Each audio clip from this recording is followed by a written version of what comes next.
Children and water seem to go together like peanut butter and jelly. And why not? The water is fun. But if you think swimming is fun, wait until you try the great activities that dive stores and resorts have to offer. Activities like snorkeling, scuba rangers, supplied air snorkeling, or even scuba diving. But water activities aren't all just fun and games. Each new activity presents its own set of risks. You see, the water is not our natural environment.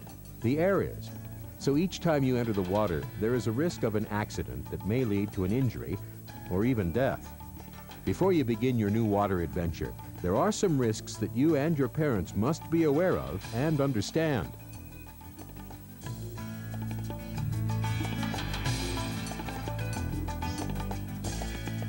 This video will help inform you and your parents of the risks and responsibilities involved with water activities, so you and your parent can make the choice about whether you will participate. The training agency, dive facility, and dive leader which offer these activities cannot make this decision. The training agency is responsible for providing quality educational materials, while the dive facility and leader are responsible for making sure each activity is supervised and is as safe as possible. The agency, facility, and dive leader are not trained to make decisions about the medical and mental fitness of children. That's the responsibility of you and your parents, and your doctor if necessary. Ranger D. Just like swimming, these water activities require good physical and mental fitness. That doesn't mean you have to be a super athlete, but it does mean you need to be strong and healthy. So if you or your parent are aware of any medical problems that you have, you should consult a doctor before participating in any water activities. And since these activities take place in the water, you need to know how to swim. You don't have to be a great swimmer, but you have to be comfortable in the water. So while you may be as excited as ever about getting involved with snorkeling or scuba diving, your parents must make the final decision about whether you are physically fit, mentally fit, and a good enough swimmer to participate. While snorkeling and scuba diving are all about fun, you also share some of the responsibilities to make sure you have fun and stay safe. Most importantly, you need to listen to your dive leader and follow the rules. Your dive leader is there to help you learn and have fun, so you should always follow directions. Communication is very difficult underwater. Since you and your dive leader can't talk to each other, you will learn some hand signals to help you communicate. It's very important that you look at your dive leader often and that you pay attention to all the signals. If you don't, you may miss out on what your dive leader is teaching. You also need to stay with your group and with your assigned buddy. Your dive leader will assign you to a buddy. You and your buddy will help watch out for each other.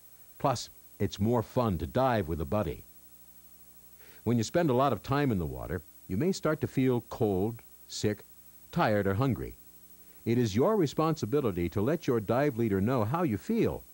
Remember, your dive leader only knows how you look, not how you feel. If at any time you don't feel like continuing on with the activity, it's okay to stop or to take a break and rest. All water activities depend on some type of equipment to help you see, breathe, float, and move around in the water. Any misuse of your equipment can cause an accident, so you need to follow all rules and take good care of your equipment. If you are lucky enough to get to snorkel or scuba dive in the ocean, you need to remember that some of the plants and animals can sting or bite. The safest rule is to look, but not touch, and to never provoke or harm any marine life. While scuba diving and other water activities all have an element of risk, the instruction you receive will greatly minimize the risk.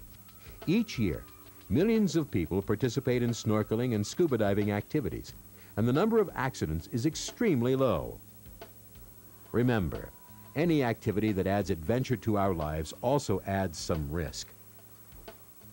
Although the risks can never be completely eliminated, if you take your responsibilities seriously by following the rules, listening to your dive leader, staying with your dive leader and buddy, letting your dive leader know if you're cold, tired, or sick, not abusing or misusing your equipment, staying away from marine life, then you'll certainly increase your chance for safety and a fun time. Now that you and your parents have been informed of the risks involved with water activities, there may be some specific questions about the activity you will be participating in. You and your parents should talk with your dive leader before signing the parental statement and starting the activity. You and your parents will have to decide on whether you will participate. But if the answer is yes, prepare yourself. The fun is about to begin.